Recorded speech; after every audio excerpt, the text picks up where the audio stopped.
नमस्कार, मैं हूं आपके साथ प्रियांशु शर्मा और आप देख रहे हैं ग्लोबल इंडिया टीवी। आइए रुख करते हैं देश विदेश से जुड़ी छोटी बड़ी खबरों की ओर। पांचमहल जनपद क्षेत्र के अंतर्गत आने वाले ग्राम जलगौन में करीब 25 लाख रुपए की लागत से बने पुलिया के गलत डिजाइन के बनाने एवं बारिश के पानी आने से क्षतिग्रस्त होने पर नाराजगी जाहिर की है। साथ ही निर्माण कार्य की जांच सही तरीके से करवाने की मांग की गई है। मौके पर मौजूद कपिलेश्वर रंगराव पाटिल, दिलीप हंसराज पाटिल, वामन कोली, रविंद्र युवराज माली, दशरथ नारायण पाटिल, ज्ञानो प्रताप प्रजापत के खेतों में पानी घुसने से फसल का नुकसान हुआ है, जिसका उचित मुआवजा मिलना चाहिए। ग्राम की महिलाओं ने भी पंचायत के जिम्मेदारों पर अनदेखी करने के आरोप लगाते हुए कहा कि खोल गली में गंदगी पसरी हुई है। कई बार उन्हें साफ सफाई करने को कहा गया है, लेकिन अभी तक किसी ने कोई सूद नहीं ली। नाले में पानी की निकासी नहीं होने से ग्राम के विभिन्न मार्गों पर पानी भर गया था। ग्राम के ही रमेश भीमराव पाटिल ने जानकारी दी कि उनके पशु घर में रखे खाद और पशु चारा भी बह गया है। तेज बहाव के कारण आसपास कटाव भी हो गया है। पाटिल, मैं जलगौन से बात कर रहा हूँ। मेरा खेत का पूरा नुकसान हो गया है और घटिया काम, मतलब पुलिया का निर्माण जो किया है वो अपनी मनमानी से किया है। कोई उसमें सरिया नहीं, कुछ नहीं, मटेरियल नहीं है। गाँव वालों ने पूरा विरोध किया तो कोई ने आया नहीं, आके वो लोग भी चले गए।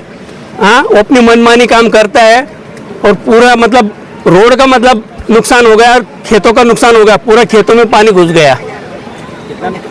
नुकसान है जो 2.5-3 लाख का नुकसान है हमारा। पुलिया की डिजाइन को लेकर भी कोई डिजाइन तो उसने अपने हिसाब से बनाया है ना, आड़ी टेढ़ी। हाँ, ये पुलिया बना वैसा मतलब पुलिया उसने कभी देखा है क्या? अपने हिसाब से किधर से 3 जगह तो मोड़ दिया है उसने। इंजीनियर को बुलाया था, इंजीनियर आया और वो क्या बोलता, तेरा पत्थर पे बह जाएंगे तब बोलना। इंजीनियर तो डायरेक्ट भाग गया। अब इंजीनियर और ठेकेदार ऐसा कि वो क्या नाम है तो उसका? गारंटी दे रहे, क्या गारंटी दे रही थे? पहले ही बारिश में चला गया तो काय की गारंटी उनकी? न मटेरियल सही ढंग से यूज किया, पूरा मिट्टी का काम किया हुआ है। और ये पुलिया के लिए हमने पहले भी इनको बोला था कि भाई घटिया बन रहा, इसको सही तरीके से बनाओ। उन्होंने सही तरीके से नहीं बनाया, ठेकेदार ने सही तरीके से नहीं बनाया। उसके हिसाब से मैंने 181 की शिकायत करी थी, पर जबरदस्ती मेरे को प्रेशर डाल के निकाल ली मेरी शिकायत। इन्होंने निकालने लगाई थी और इंजीनियर को बुलाया था तो इंजीनियर यहाँ आया था। वो बोले कि अगर तेरा पत्थर भी भेज जाएगा तो मेरे को बताना, ऐसा बोले इंजीनियर। तो इंजीनियर को बताया था मैंने कि भाई तुमको देख लो कहीं होएगा तो उसके बाद फिर तुम समझ जाना।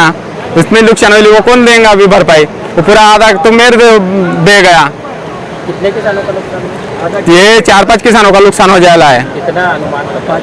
अनुमान तो कहीं बोल नहीं सकते, 4-5 लाख के ऊपर ही होगा एक जन का। क्या मांग करते हो? मांग तो भरपाई के करते। और अभी वो पुलिया तो क्या घटिया बनेला, उसका क्या करेंगे? अभी वो पुलिया का पूरा तोड़ दो, एक तो नहीं तो बनाओ मत, रास्ता बनाओ, सादा सिंपल रास्ता रन दो। पहले जो हाँ, जो था वही अच्छा है अपना। इतनी तो नुकसान तो नहीं होती, उसके कारण तो नुकसान हो गई पूरी। अभी ये खेत बह गया, वो उसकी भरपाई तो देना पड़ेगी कि नहीं देते ये सरकार? अभी इनको पता, अभी कौन भरेगा? मैं हूँ कपिलेश्वर पाटिल जलगौन, और मेरे खेत से लग के एक पुलिया बना है जो अभी 1 साल भी नहीं हुआ है, और उसका अनियमितता के कारण वो पुलिया अभी बह गया है और मेरे खेत में भी नुकसान हुआ है।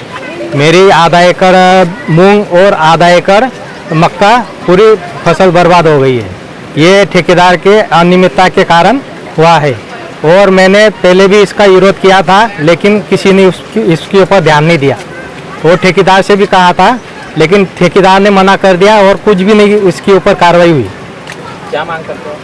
मैं तो ये मांग करता हूँ कि जो हमारी नुकसान हुआ है उसका भरपाई हो, मुआवजा मिले। अधिकारियों को समझा दिया? अधिकारी को भी बताया था, इंजीनियर को भी बताया था, लेकिन इंजीनियर ने भाग गया था। वो जब उनसे पूछा गया तो ये पुलिया का निर्माण ऐसा क्यों हो रहा है, तो वो भाग गया था और उन्होंने कोई जवाब नहीं दिया। अरुण पाटिल है, मैं जलगौन की निवासी हूँ। यहाँ पे कुछ मतलब 6-1 महीने भी नहीं हुए पुलिया के निर्माण के लिए, लेकिन ऐसा पुलिया बना है जिसके कारण लोगों के खेतों में प्रॉब्लम हो गई है। हमारा घर तो पास में है, वहाँ तक पानी आ गया था। पुलिया का ऐसा निर्माण किया है कि जो पानी का बहाव है वो ढंग से नहीं हो रहा था। इस कारण से बहुत से लोगों के खेत है आसपास, उनका बहुत नुकसान हुआ है और हमारा घर भी पास में है तो घर तक पानी आ गया था। और बहुत गंदगी भी है, तो सरपंच जी भी नहीं आए देखने के लिए। उनका काम है जबकि यहाँ पे आके देखना और सब समस्या का निवारण करना, लेकिन उनको भी लोगों ने कॉल किया लेकिन वो आए नहीं है। इतनी गंदगी आप दिखा सकते वीडियो में कि बहुत सारी गंदगी है आसपास, तो उनको ध्यान रखना चाहिए कि गांव वाले शिकायत करते हैं तो शिकायत का कुछ क्या बोलते हैं समस्या का हल निकालना चाहिए, उन्होंने साफ सफाई करवाना चाहिए। हम तो पास में ही रहते हैं, इस गंदगी के कारण हम बीमार होते हैं और ये ऐसा पुलिया बना है जिसका तो कोई ढंग से उपयोग भी नहीं हुआ है और क्या माल यूज किया है उनको ही पता ठेकेदार ने तो।